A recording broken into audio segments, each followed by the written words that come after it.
Sup, my name is Ray for the Yu-Gi-Oh! Welcome to the top 10 booster pack sets of all time. This will not include Gold Series, because I feel it's a little bit odd to put a Gold Series here.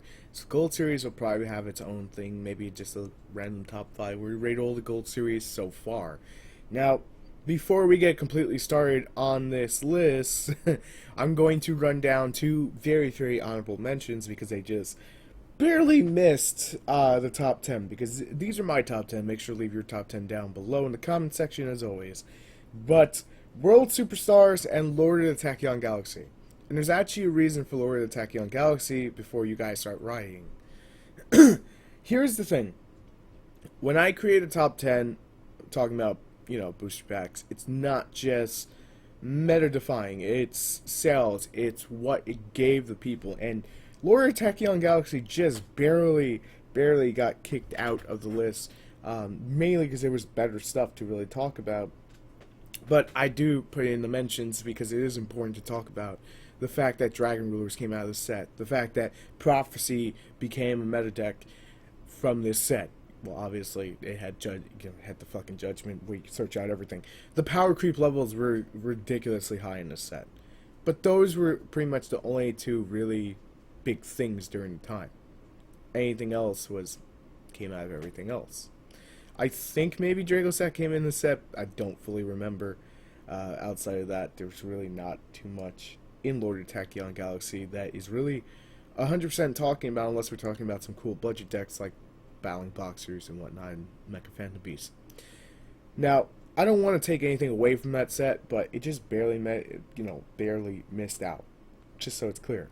The other set, World Superstars, is right under Lord of the Tachyon Galaxy, because it is pretty much the one set we've been wanting for a long while, which is just ever OCG exclusives come on over, and there's not really too much meta-defying stuff, so that's kind of the reason why I held back and just put in honorable mentions before anyone just starts going, that's bullshit. It's okay. It's okay.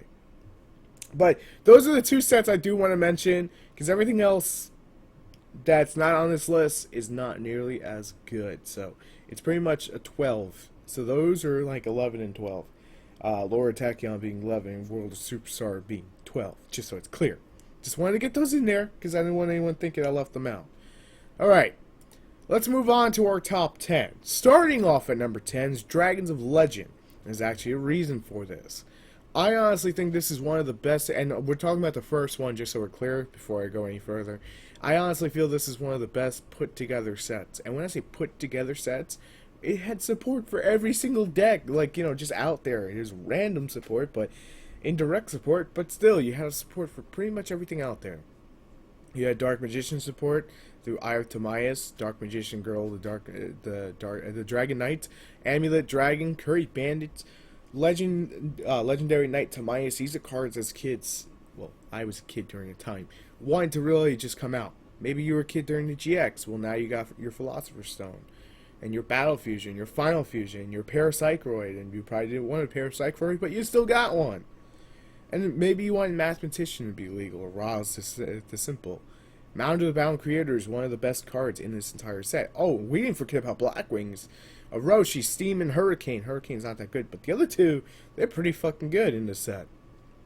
Oh, Black Sonic came from the set as well. Black Sonic allows you to banish your opponent's stuff out. Wiretap, which was great at one point, and a lot of people still need to go back and play, because I really do love Wiretap. It was a really good card. And pretty much people probably just go back to it. But if we're talking just generic support, there's Fire and Ice Hand, there's Soul Charge. These are cards that define the set and made people buy boxes to the point that the whole damn thing sold the fuck out. I mean, this is a set that honestly deserves its spot because of what it gave us, not because of just what it did meta-wise. Yeah, sure, it made some meta decks stronger than they already were. Thank you, Soul Charge. But at the same time, aren't we all happy that World Superstar, I'm calling it World Superstars, Dragons of Legend actually was finally released? I personally am. Alright, moving on to number 9. My number 9 spot is Star Strike Blast. I know there's going to be some people hating on me for putting Star Strike Blast as number 9. It's okay. It's okay. Vanity's Emptiness, Dragoonies, Shooting Star Dragon, All these amazing cards come from the set, including tuning. Some of these cards have not even been fucking reprinted yet. Thanks, Konami. I'm looking at you, Gatorg. Honestly, Dragoonies are still one of those decks that gets right under the radar that just need that third Dragon Ravine, but can still do so fucking much. But, you know, it's one of those things. If you go over Miss Valley Master's channel, you'll actually see all that wonderful fucking abuse with Dragoonies. It's so lovely. So, Star Trek Blast gave us that. And then there's the Vanity's Emptiness that basically everyone called shit and now everyone wants. Seems like it's a good thing. We also got a few really good side deck cards in this set. So, just not too much in this set that was really chased after. But Shooting Star Dragon, even though it came in a tin, the Dragoonies, the Vanity's Emptiness, the Watts. Watts are a great budget deck that people like underestimate. I'm going to be bringing more of those like budget decks that people underestimate. Make that into a whole fucking series. But that's definitely going to be something that comes on here. So, Star Trek Blast, definitely deserving of its number 9 spot. And let's move on to number 8, which is Legacy of the Valiant. And some of you probably go, huh? I wasn't expecting that to be here. Well, let me break it down for you. Legacy of the Valiant had quite a few things, and we're going to go from the top to the bottom of going over this set. So, they had Sylvans. Sylvans are a great budget deck right now. They had some Ghost Tricks. Well, they furthered Ghost Tricks, let's be honest. They furthered them. They put more support there. They gave Legacy support to Gravekeepers. They have Mega Mobius, and that's an amazing card. They have number 101, which many of us still do love. Evil Swarm Exodonite. Downward Magician. Leo, the Keeper of Sacred Trees. Rank up Astral Force. I think I don't need to go any further when I say Shared Ride. There's a lot of good cards in here. The Monarchs Awakened, that's the wrong Monarch card. Never mind, ignore that. Ignore the first Monarch, which is being used in the new deck. Skill Prisoner. Imperial Tombs of Necrovalley. I'm actually going to mention it, just to mention it, because I actually think it's a pretty good card. Like, you know, it's okay. It's an okay card. So, it basically gave support to some really fun decks. It was really good at the time, and there was a lot of sought out after cards. Rank up gadgets were a fun thing to play during the time. I wish they were as fun now, but they're not as fun. Rainbow Karibo was also in the set. So you had some good cards in here, and it wasn't a, you know, groundbreaking set, but you did have a lot of cards that came out in the set and just paved the way for future sets, especially 101. That was just, I could tell you stories for hours about the people who wanted 101 banned. This is like the Duelist Genesis, where people wanted Stardust banned, and it was for the silliest reason, but they wanted it banned because it was her in their special summons. And 101 was staple. 101 was ban-worthy. It was ridiculous. Here we are now. We don't even use it as much. So that's why it definitely gets a number 8 spot. Number 7, Order of Chaos. Some of you are probably going, well, Ryu, Order of Chaos gave me nausea to the point I had to take medicine for it. Well, it kind of did for me too during the time it came out. Because Order of Chaos had some of the most annoying monsters in this game, at least in my opinion. And I'm sorry for saying that. I'm actually going to pull up the set so I can actually run down everything. Insectors are the biggest thing to come out of this set. The biggest thing to come out of the set, in all honesty.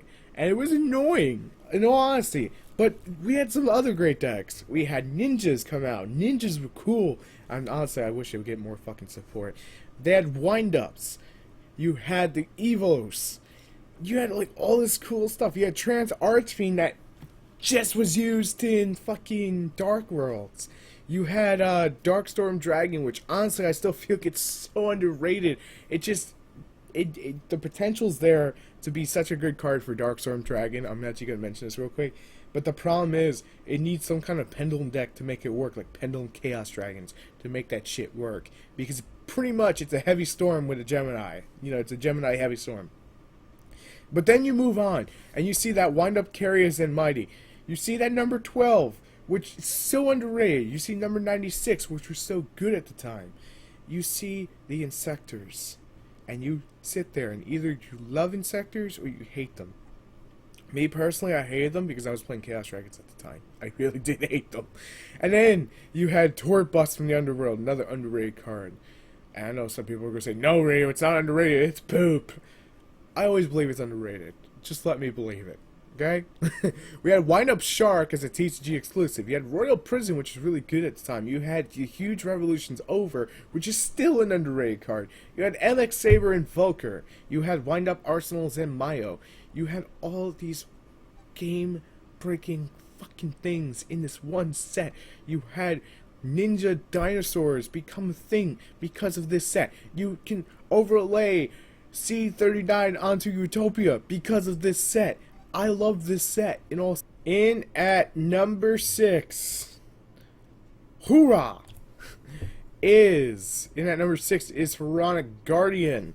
Now the reason it's Pharaonic Guardian for my original Yu-Gi-Oh fans, this is a set that basically defines some decks that you'll know in a second when I bring them up. So let's talk about the most defining cards from this set and why it still stands the test of time today.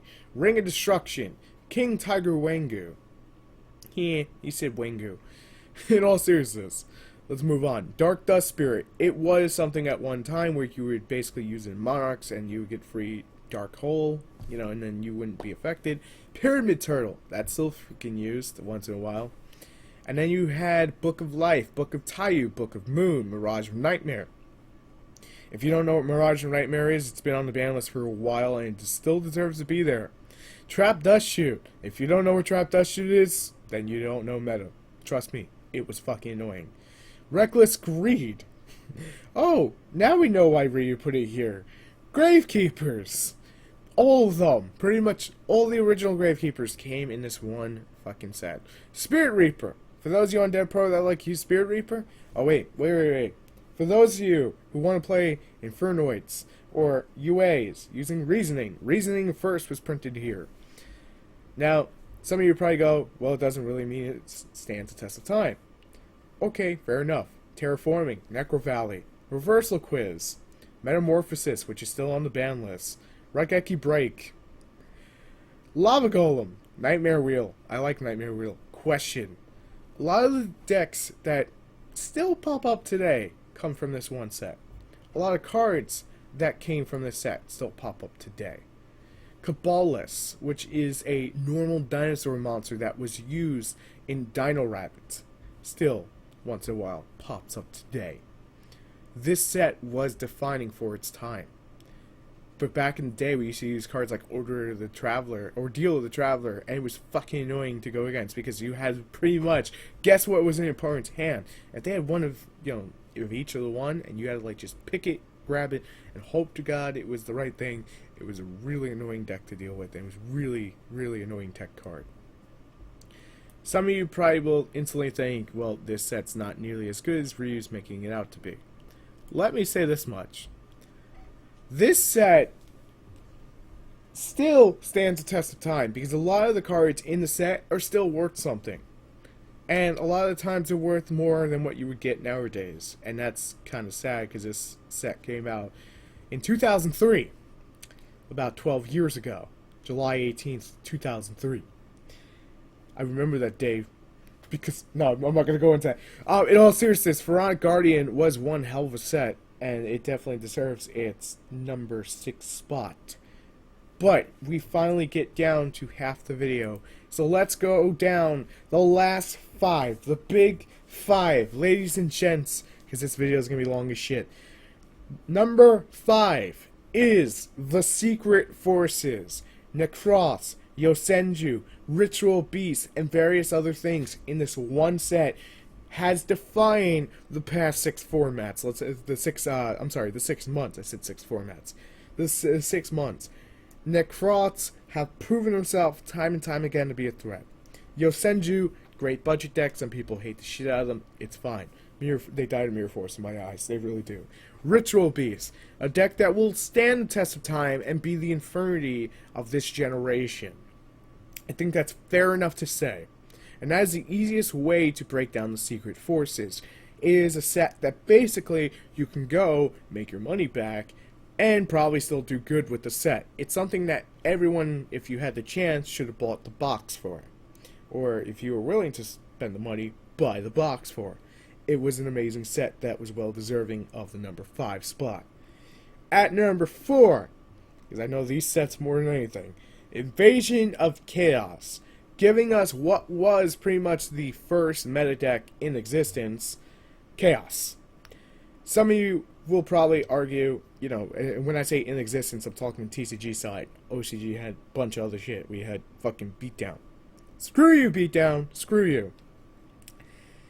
In a format where Breaker was broken, Dong Lazoog was the shit, and Ring of Destruction won games because it was not worded like it is now, Invasion of Chaos proved itself time and time again with Blackluster Soldier, Yatagarasu, Chaos Sorcerer, Compulsory Evacuation Device, and, personally my favorite, Chaos Emperor Dragon, to basically stand the test of time by utilizing cards like Witch of the Black Forest and Sengen that came before to get Yatagarasu. You could pretty much lock out your opponent. But then there was the Chaos strategy, which was, I'm going to take care of every little fucking thing you throw at me, and I'm going to poop all over your life. No, we did not have Effect Filler back in those days. No, we did not have Max C back in those days. Hand traps did not exist to 5D. Konami. Two of the most grateful things ever will thank Konami for is the existence of hand traps and making Chaos Emperor Dragon, because I just love that fucking card. I just do. So, in all seriousness, Invasion of Chaos was, during its time, and still, I think it's fair enough to say, a defining set. A set worthy of being called one of the best 5 of all time. But this is the top 10. Relax yourself, for you. Coming at number 3 is Phantom Darkness. Now, some of you don't remember Phantom Darkness. I'm going to refresh your brain. We had the Dark Creator, Dark Nephesis. Oh, wait, none of that crap matters. Armageddon Knight, Dark Grepher, Dark Armed Dragon, Allure of Darkness, Prime Material Dragon. Was it Prime? Yes, it was. Prime Material Dragon at the time was an amazing card that could stop your opponent in their tracks because of its anti-destruction effect. And its anti-burn.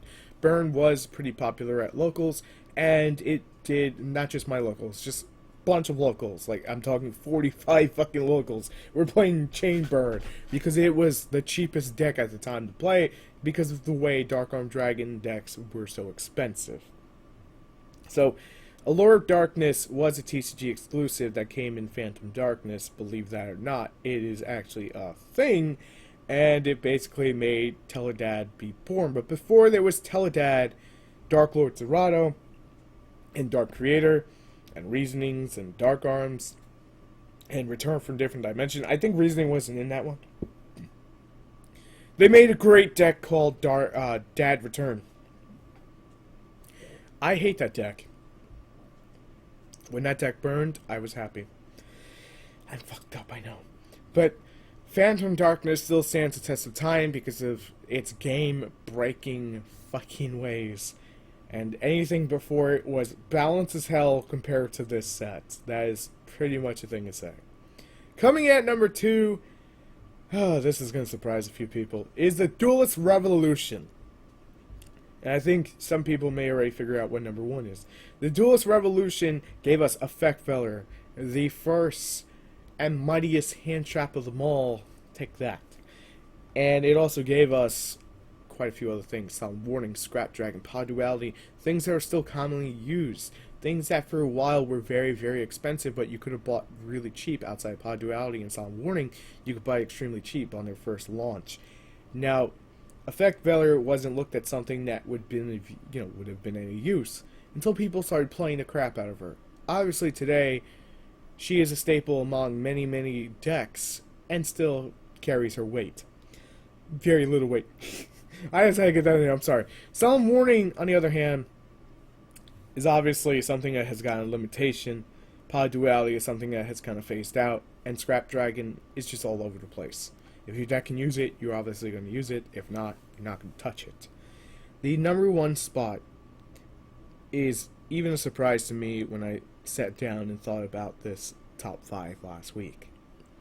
It is one set that, honestly, in recent years is the most deserving of the #1 spot on this list. Normally that would go to the Duelist Revolution, but this set has proven itself, and it will continue to prove itself.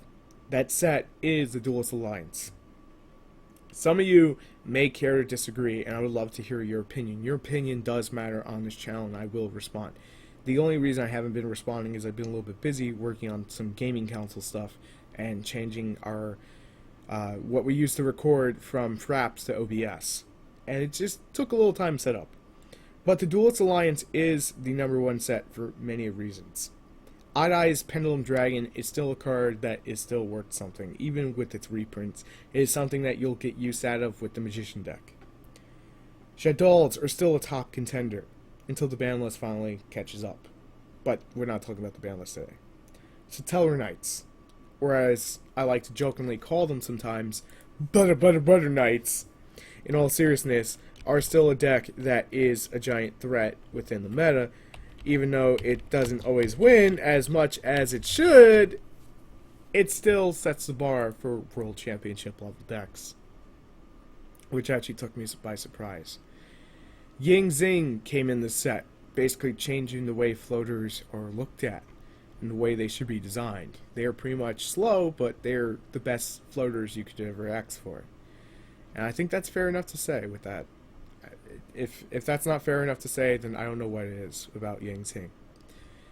Giving support to Battery Man was one of the best things Konami could have ever done with this set. Giving us another Mega Monarch, one card closer to what the Mega Monarch deck is. Giving us White Prince and Sapphire. I love Sapphire, I know many of you do, because it makes Blue Eyes works. Give us Castel for generic support.